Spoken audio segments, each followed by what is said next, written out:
नमस्कार शेतकरी मित्रांनो, मी ओंकार सावंत ॲग्रोसन फार्मर या यूट्यूब चॅनलमध्ये आपल्या सगळ्यांचं स्वागत. आजचा विषय आहे तो म्हणजे नत्र, त्यालाच आपण नायट्रोजन म्हणतो. मग त्याच्या नत्र युरियामधून दिला पाहिजे, अमोनियम सल्फेटमधून दिला पाहिजे. तर ही याच्यावरती आज आपण बोलू. तर पहिली गोष्ट म्हणजे बघायला गेलं तर युरिया बघायला गेलं तर 46% त्याच्यामध्ये नत्र येतो. अमोनियम सल्फेटमध्ये 21% नत्र येतो, 23% सल्फर येतो. असा अमोनियम सल्फेटमध्ये दोन येतात, नत्र आणि सल्फर दोन येतात. आणि युरियामध्ये फक्त नत्र येतो 46%. आता मग नत्र किंवा नायट्रोजनचं 3 फॉर्म आहेत. 3 फॉर्ममध्ये तो झाडांना आपल्या अवेलेबल होत असतो. तर त्याच्यामध्ये पहिला फॉर्म आहे तो म्हणजे अमाइड फॉर्म, दुसरा फॉर्म आहे अमोनिकल फॉर्म आणि तिसरा फॉर्म आहे तो म्हणजे नायट्रेट फॉर्म. अशा 3 वेगवेगळ्या फॉर्ममध्ये आपल्या झाडांना तो किंवा नत्राचे 3 वेगवेगळे फॉर्म आहेत.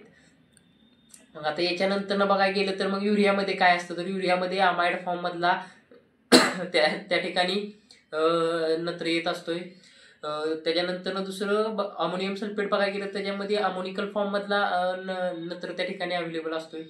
पण झाडाला आपल्याला त्या ठिकाणी नायट्रेट फॉर्ममधला लागत असतोय. मग हे आपण मातीमध्ये टाकल्यानंतर मग याचं कन्व्हर्जन होतं, अमोनिकलचं नायट्रेटमध्ये होतं किंवा अमाइडचं नायट्रेटमध्ये होऊन ते झाडांना आपल्या मिळत असतं. आता मग पुढचा मुद्दा कोणता, तर मग नायट्रोजन देण्यासाठी मग युरिया टाकला पाहिजे का अमोनियम सल्फेट टाकलं पाहिजे.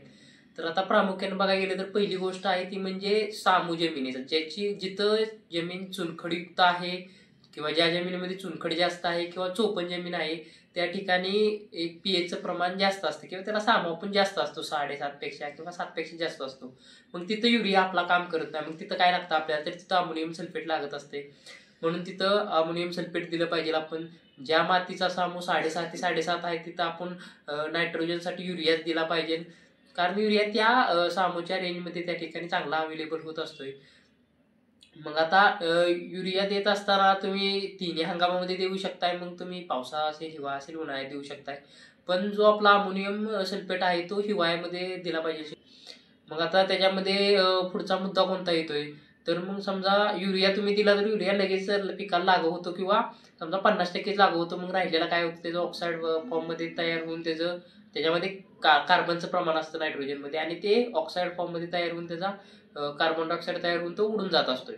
मग अमोनियम सल्फेटमध्ये काय होतं चालू, तर 4 दिवसापासून ते 30 दिवसापर्यंत असा दीर्घकाळ चालू राहतो अमोनियम सल्फेट. त्याच्यामुळे त्या ठिकाणी आपल्याला फायदा होत असतो. मग तुमचं चोपण जमीन असू द्या, चुनखडीयुक्त जमीन असू द्या, त्या ठिकाणी तुम्ही अमोनियम सल्फेट हा दिला गेला पाहिजे. आणि जिथं पीएच कमी आहे किंवा आपला नॉर्मल पीएच आहे 6.5 ते 7.5 तिथं तुम्ही युरिया दिला पाहिजे. मग असंच फॉस्फरसच्या बाबतीत पण आहे. जिथं तुमचे चोपणयुक्त जमीन आहे किंवा चुनखडीयुक्त जमीन आहे तिथं त्या ठिकाणी DAP, त्यालाच आपण 1846 म्हणतो, ते त्या ठिकाणी कमी दिलं पाहिजे किंवा मग त्याच्याऐवजी आपण सिंगल सुपर फॉस्फेट जर दिलं तर त्याचा चांगला त्या ठिकाणी फॉस्फरसची अवेलेबिलिटी असेल किंवा स्फुरसची अवेलेबिलिटी त्या ठिकाणी चांगली होत असते. या गोष्टी जरी केल्या तरी त्या ठिकाणी होऊन जाईल. मग आजचा व्हिडिओ याच्यावरतीच होता की मग अमोनियम सल्फेट वापरायचं का युरिया वापरायचा, आणि चोपणयुक्त जमिनीमध्ये किंवा चुनखडीयुक्त जमिनीमध्ये सिंगल सुपर फॉस्फेट वापरायचं का DAP वापरायचं, याच्यावरती हा व्हिडिओ बनवलाय.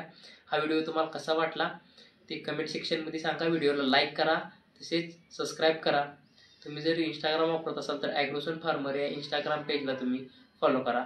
धन्यवाद.